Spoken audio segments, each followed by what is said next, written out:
Ray is 63 years old, lives in Pennsylvania, retired last year. 9 months ago, Ray put a big chunk of his savings into QQQI, the NEOS Nasdaq 100 High Income ETF. He loved it. Every single month, a fat check showed up, 14% yield, like clockwork. Ray told his wife, "This is the one." He never checked his total return, not once. Why would he? The income was rolling in. Then one night, Ray stumbled on a different Nasdaq 100 fund, one he'd never heard of. It was called GPIQ, Goldman Sachs. He pulled up the numbers and his stomach dropped. Over the past year, GPIQ had beaten QQQI by 7 percentage points. 7, and it charges less than half the fee. Ray had been so focused on the yield, he missed the bigger picture. Today, I'm putting these two funds side by side, round by round. 5 categories, 1 point each. By the end, you'll know exactly which one actually puts more money in your pocket. And the round that surprised me most? It wasn't yield, it wasn't fees, it was one metric most income investors have never even compared. Quick note, I'm not a financial advisor or government employee. Everything here is for educational purposes only. For your specific situation, always check with a qualified professional. Here's how this works. I'm scoring 5 rounds on a scorecard: fees, strategy, total return, tax efficiency, and upside capture. At the end, one fund wins. Let's get into it. Round 1. What you're actually paying. Let's start with the round where the gap is impossible to argue. GPIQ charges an expense ratio of 0.29%. That fee is locked in through at least April 2027, thanks to a Goldman Sachs fee waiver. QQQI charges 0.68%. That's 2.3 times more expensive. Now, 0.39% doesn't sound like much, but here's what it does over time. On a $100,000 investment, that gap costs you over $10,000 in lost growth over 10 years, not because someone took it out of your account, because that money never got the chance to compound. Think of it like a slow leak in a tire. You don't feel it today, but over 10 years, you're sitting on the side of the road. Now, both funds have massive liquidity. QQQI holds $12.45 billion in assets. GPIQ holds $4.58 billion. No concerns on either side. But on pure cost, GPIQ wins round 1. No contest. Fees are just the surface, though. The real difference between these two funds is hidden inside how they generate your income, and that's where most people get confused. Round 2. 2 completely different engines. Here's the part that changes everything. Most people think QQQI and GPIQ are basically the same fund. Same stocks, same idea, just different labels. They're not. They're not even close. GPIQ sells covered calls on its own stocks, but not all of them. Goldman Sachs uses what's called a dynamic overwrite.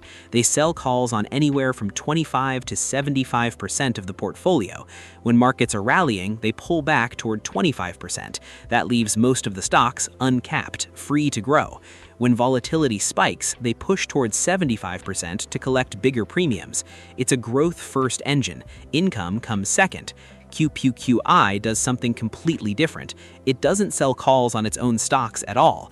Instead, it sells call spreads directly on the Nasdaq 100 index itself. That lets it generate much higher income, about 14% versus 10.5% from GPIQ, but it caps more of the upside.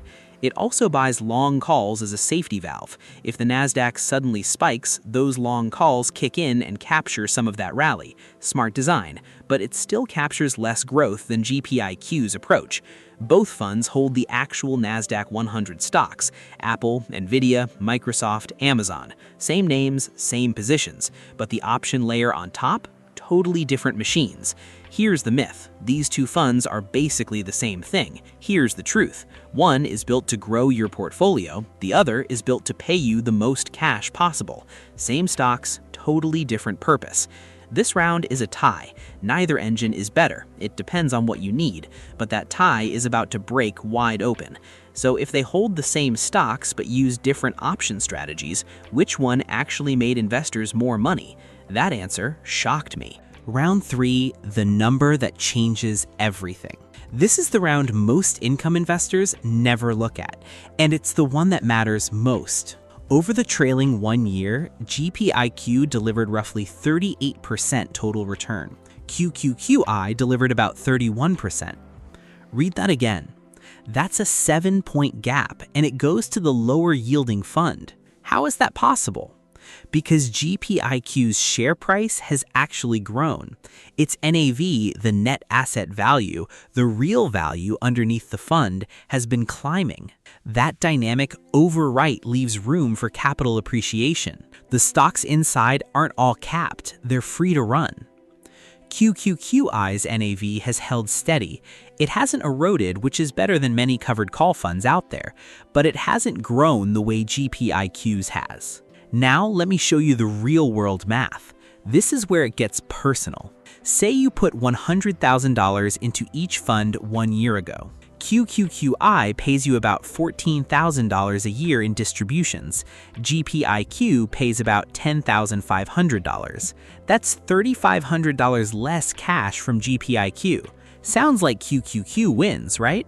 But GPIQ's total value, price growth plus income combined, grew roughly $7,000 more than QQQI's over that same year. So you gave up $3,500 in monthly checks, but you gained $7,000 in total wealth. Let me ask you something. If someone offered you $3,500 in cash today, or $7,000 in total value, which would you pick? That's the choice you're making right now. Ray went back and re-ran his own numbers. The 14% felt incredible every month, but his total return was trailing a fund that charges less than half the fee. He was getting bigger checks, but his money was growing slower. That's the yield trap. Chasing the highest payout without checking what your full investment is actually doing. GPIQ wins round 3, and this one isn't close. Before I show you round 4, drop a comment right now. Are you currently invested in QQQI, GPIQ, or both? I read every single comment, and I want to know where you stand. Now GPIQ just won the total return round convincingly, but QQQI has one weapon left, and for retirees in a taxable account, it might be the most important round of all. Round 4, keeping more after taxes. Here's where QQQI fights back. QQQI uses something called Section 1256 contracts. These are index options that get special tax treatment from the IRS. 60% of the gains are taxed at the lower long-term capital gains rate, 40% at the short-term rate. Doesn't matter how long you held the fund, you get that split automatically.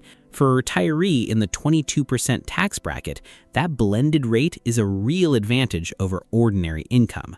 But here's what both funds have in common right now. Both are distributing almost entirely as return of capital. GPIQ is about 97% return of capital. QQQI is about 99%. What does that mean for you? Return of capital is not taxed when you receive it. Instead, it lowers your cost basis in the fund. So the income hitting your account every month, it doesn't count as taxable income. It doesn't push you into higher Medicare premium brackets. It doesn't trigger those IRMAA surcharges that can add hundreds to your monthly premiums. For retirees watching their income thresholds, that matters more than most people realize. But here's the double-edged sword. When you eventually sell your shares, that lower cost basis means a bigger capital gains bill. The tax wasn't eliminated, it was deferred. So you want to be smart about when and how you sell. Now, where should you actually put these funds? Both belong in a taxable brokerage account. That's where the return of capital and Section 1256 advantages do their job. In a Roth IRA, those tax benefits are completely wasted. The Roth already protects everything. You'd be better off putting a pure growth fund like QQQ or QQQM in the Roth instead. Let that one grow tax-free for decades. QQQI wins round 4. Its Section 1256 edge gives it a meaningful tax advantage in a taxable account. So the scorecard is tight. GPIQ won on fees and total return. QQQI won on tax efficiency. One round left, and it decides everything. The final scorecard. Round 5 is upside capture. This measures how much of the Nasdaq 100's growth each fund actually lets through to your portfolio. Over the past year, GPIQ captured about 86% of the upside. When the Nasdaq went up, GPIQ investors got most of that move. On the downside, it only captured about 66%. That means the losses were cushioned. That's an excellent ratio for an income fund. QQQI captured less upside. Its heavier overwrite, that income-first engine we talked about, caps more of the rally. You get a bigger monthly check, but you miss more of the growth when tech stocks run. GPIQ wins round 5. Let's add it up. GPIQ takes 3 rounds. Fees, total return, upside capture. QQQI takes 1 round, tax efficiency. 1 round was a tie, the option strategy, because both engines serve a different purpose. Here's the verdict. For most retirees, especially those who want their portfolio to keep growing while still paying income, GPIQ is the stronger core holding. Lower fees, better total return, an NAV that's actually climbing, and you still collect roughly 10.5% in annual income. Choose QQQI only if your single highest priority is maximum monthly cash flow. If the biggest possible check every month is what keeps the lights on and the bills paid, and you hold it in a taxable account where the tax advantages work, QQQI earns its place. But here's the part most comparison videos won't tell you. Don't hold both. Their correlation is 0.98. That means they move almost identically, day after day, week after week. Owning both doesn't diversify anything. It just splits your money between 2 funds that do nearly the same thing in different wrappers. Pick the one that matches your goal and put it to work. Yield is what they pay you. Total return is what you actually keep. Remember Ray? He went back to his portfolio, moved his core Nasdaq 100 income position to GPIQ in his taxable account, put a pure Nasdaq 100 index fund in his Roth. His monthly income dipped a little, but his total portfolio started growing faster, and that growth compounds every single month he stays in. If someone you know is choosing between these 2 funds right now, share this video with them. It could change how they think about income investing. I want to hear from you. Which matters more to you in retirement? The highest monthly check or the highest total return? Tell me in the comments. If you're building retirement income and want to stay ahead of comparisons like this, subscribe to this channel. I break down every ETF that matters for your income. And next time, I'm breaking down something nobody's talking about yet, a brand new Nasdaq 100 fund that's trying to do what both of these do in a single ticker. You don't want to miss that one.